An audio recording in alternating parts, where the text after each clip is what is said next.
Hi friends, அனைவருக்கும் வணக்கம். இந்த வீடியோவில் என்ன பார்க்க போகிறோம் அப்படின்னா, தம்ப்நெயிலே பார்த்துருப்பீங்க, டிஎன்பிஎஸ்சி தரப்பில் கேட்கக்கூடிய கேள்விகளை தெளிவாக கேட்க வேண்டும் அப்படின்னு.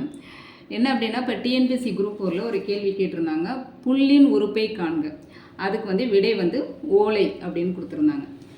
இப்போ நம்மளுடைய ஸ்கூல் புக்கு 10th ஸ்டாண்டர்டில் தேவநேய பாவாணர் எழுதியது, அதில் நெல் புல் ஆகியவற்றின் கொழுந்து தளிர்னு கொடுத்துருக்கிறார்.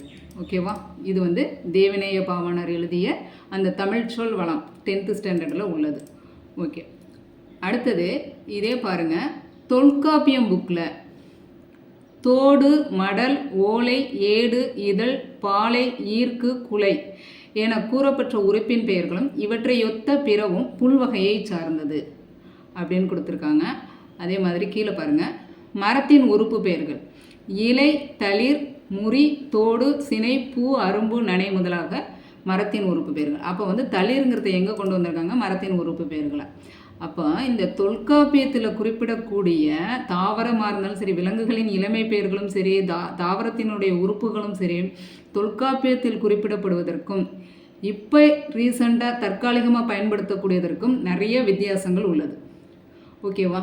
அப்போ கேள்வியை அவங்க எப்படி கேட்டிருக்கணும் அப்படின்னா, புல்லின் உறுப்பாக தொல்காப்பியம் குறிப்பிடுவது என்ன அப்படின்னு கேட்டிருக்கணும்.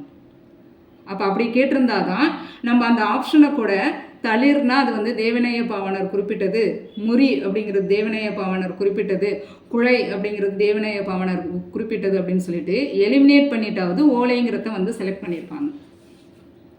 அப்போ நீங்கள் கேள்வியை தெளிவாக புல்லின் உறுப்பாக தேவநேய பாவாணர் குறிப்பிடுவது என்ன, புல்லின் உறுப்பாக தொல்காப்பியர் குறிப்பிடுவது என்ன அப்படிங்கிறத கேள்வியை தெளிவாக கேட்டால் தான் மாணவர்களால் தெளிவாக பதிலளிக்க முடியும்.